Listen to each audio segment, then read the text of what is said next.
EVM ले लेकर घूमते, हारते हैं और ईवीएम ले लेकर ईवीएम ने हरा दिया, ईवीएम ने हरा दिया, ईवीएम ने हरा दिया। सुप्रीम कोर्ट ने 24 बार ईवीएम की अर्जी नकार दी। चुनाव आयोग ने 3 दिन ईवीएम 10 से 5 बजे तक रखा कि भाई कोई हैक कर बताए। सरकार किसान की आड़ में आम लोगों को परेशान कर रही है, जबकि सुप्रीम कोर्ट ने भी यह कह दिया कि आप किसी को जाने से रोक नहीं सकते। महामहिम ने भी चिंता जाहिर करी इस बात के ऊपर कि भी इस तरह से अगर किसी को रोक रखा है, खास करके इस बात को लेकर के चिंता जाहिर करी भी किसान को जाने से, दिल्ली जाने से क्यों रोका जा रहा है।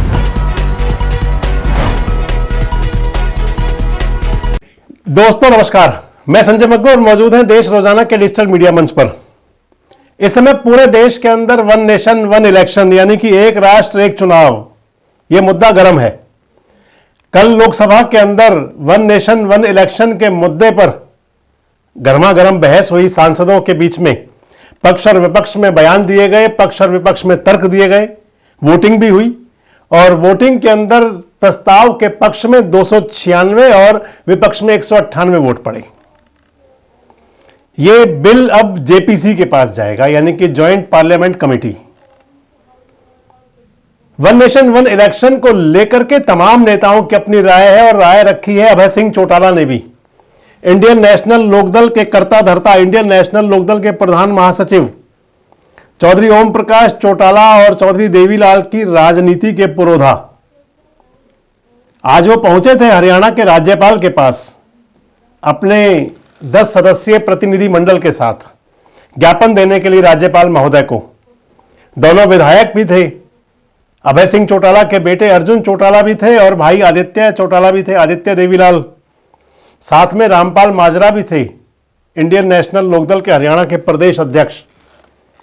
उनके साथ में और भी पार्टी के नेता थे, सुनैना चौटाला भी थी। ज्ञापन देने गए थे सरकार की पॉलिसीज को लेकर के, हरियाणा सरकार की पॉलिसीज, हरियाणा सरकार की नीतियां और इसके साथ साथ एमएसपी कानून की बात को लेकर के भी ज्ञापन देने गए थे।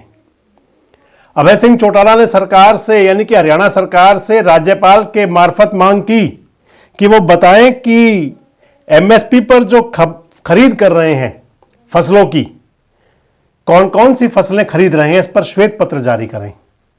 यह तो किसानों का मुद्दा था। इसके साथ साथ किसानों से जुड़ी और कई समस्याएं उठाई, किसान आंदोलन की बात भी की। आज महामहिम से इसलिए मिलने आए थे हमें, पिछले लंबे समय से पंजाब और हरियाणा के जो बॉर्डर है, चाहे वो खनौरी का बॉर्डर है, चाहे आपका ये शंभू वाला बॉर्डर है, आने जाने में दिक्कत आ रखी है। सरकार किसान की आड़ में आम लोगों को परेशान कर रही है, जबकि सुप्रीम कोर्ट ने भी यह कह दिया कि आप किसी को जाने से रोक नहीं सकते। हमने महामहिम से कहा है कि ये सरकार लगातार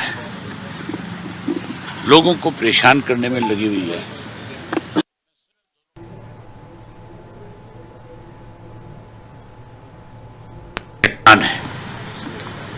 तो हमने रिक्वेस्ट करी महामहिम से कि आप दखल करें और सरकार से कहें कि वे इस तरह से रास्ते बंद करके आप किसी को परेशान नहीं कर सकते। महामहिम ने भी चिंता जाहिर करी इस बात के ऊपर कि भी इस तरह से अगर किसी को रोक रखा है, खास करके इस बात को लेकर के चिंता जाहिर करी भी किसान को जाने से, दिल्ली जाने से क्यों रोका जा रहा है। तो हमने उनसे यही रिक्वेस्ट करी है कि आप ये बात सरकार को समझाएं और ये रास्ते खुलवाएं ताकि लोगों की कठिनाई खत्म हो जाए। और हमने उनको ये भी याद दिलाया कि देश के प्रधानमंत्री ने सिर्फ इस देश में 3 काले कानून बनाए थे, लंबे आंदोलन के बाद वो पिछ लिए और उस वक्त आश्वस्त किया था बाकायदा तौर पे कि हम कृषि के जो 3 कानून है वो तो वापस ले ही रहे। ये वायदा किया था कि एमएसपी देंगे, एमएसपी का कानून बनाएंगे, कमेटी गठित करने की बात की थी।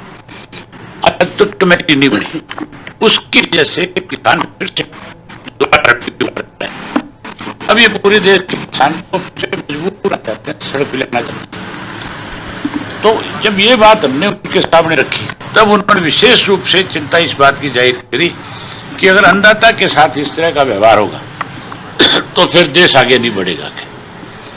पहली दफा किसी महामहिम ने मतलब इन चीजों पे चिंता व्यक्त करने का काम किया।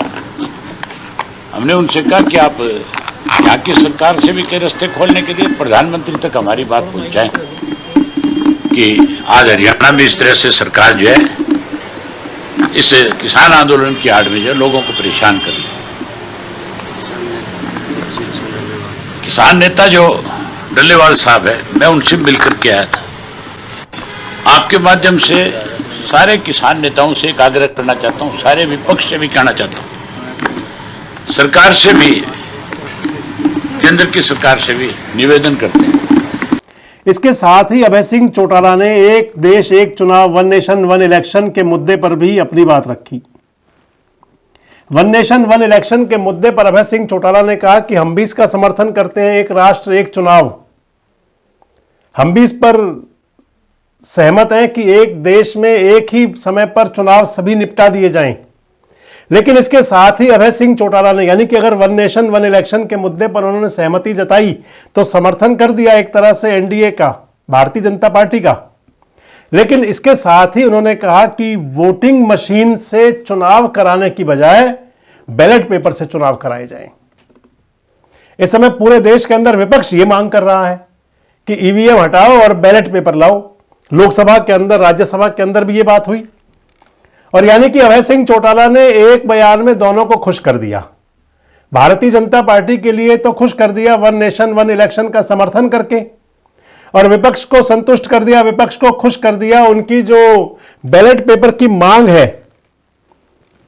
बैलेट पेपर से चुनाव कराने की जो मांग करता है विपक्ष, उसमें हाँ में हाँ मिला दी अभय सिंह चौटाला ने। यानी कि दोनों को खुश कर दिया, दोनों को फील गुड करा दिया। इसके साथ साथ ही अभय सिंह चौटाला ने, मैं बात करूंगा आपसे वन नेशन वन इलेक्शन और इंडियन नेशनल लोकदल की भूमिका। इसके साथ साथ ही अभय सिंह चौटाला ने रास्ते भी खुले कर दिए आगे के लिए, पार्टियों के साथ गठबंधन के समझौते के। उन्होंने कहा कि क्योंकि हरियाणा के अंदर नगर निगम का चुनाव प्रस्तावित है, हरियाणा के अंदर कई नगर निगमों में चुनाव होने हैं, फरीदाबाद नगर निगम चुनाव होना है, मानेसर में चुनाव होना है, गुरुग्राम में चुनाव होना है।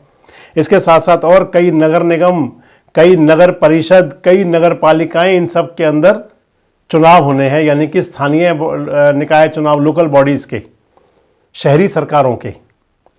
इसके लिए अभय सिंह चौटाला ने कहा कि उनकी पूरी तैयारी है। अभय सिंह चौटाला कह रहे हैं कि उन्होंने पूरी तैयारी कर रखी है। विधानसभा, अभय सिंह चौटाला ने कहा कि उनकी पूरी तैयारी है, उनकी पार्टी इंडियन नेशनल लोकदल ने नगर निगम चुनावों को लेकर अपनी पूरी तैयारी की है। लेकिन इसके साथ ही कहा है कि अगर जरूरत पड़ी तो और राजनीतिक दलों का भी सहयोग लिया जाएगा। ये तो नहीं बताया कि जननायक जनता पार्टी का भी सहयोग क्या ले सकते हैं, लेकिन ये जरूर कहा कि अगर जरूरत पड़ी तो सहयोग लेंगे, यानी कि रास्ते खुले हुए हैं जिनकी समान विचारधारा है उनको लेकर के। अब सबसे बड़ी बात आ जाती है कि हरियाणा के अंदर चुनाव होना है और ईवीएम का विरोध कर रहे हैं अभय सिंह चौटाला भी, बैलेट पेपर की मांग कर रहे हैं कि बैलेट पेपर से चुनाव कराया जाए। सबसे महत्वपूर्ण बात यह कि आखिर कारण क्या है कि तमाम विपक्षी दल, जिनके अंदर अभय सिंह चौटाला भी शामिल है, इंडियन नेशनल लोकदल भी शामिल है, आखिर क्यों मांग कर रहे हैं कि बैलेट पेपर से चुनाव कराए जाए? आखिर इसके पीछे कारण क्या है? मैं आपको बता दूं कि हरियाणा का एक मामला इस समय भी सुप्रीम कोर्ट के अंदर विचाराधीन है। हरियाणा के पूर्व विधायक हैं, पूर्व मंत्री हैं, पलवल के पूर्व विधायक हैं करण सिंह दलाल।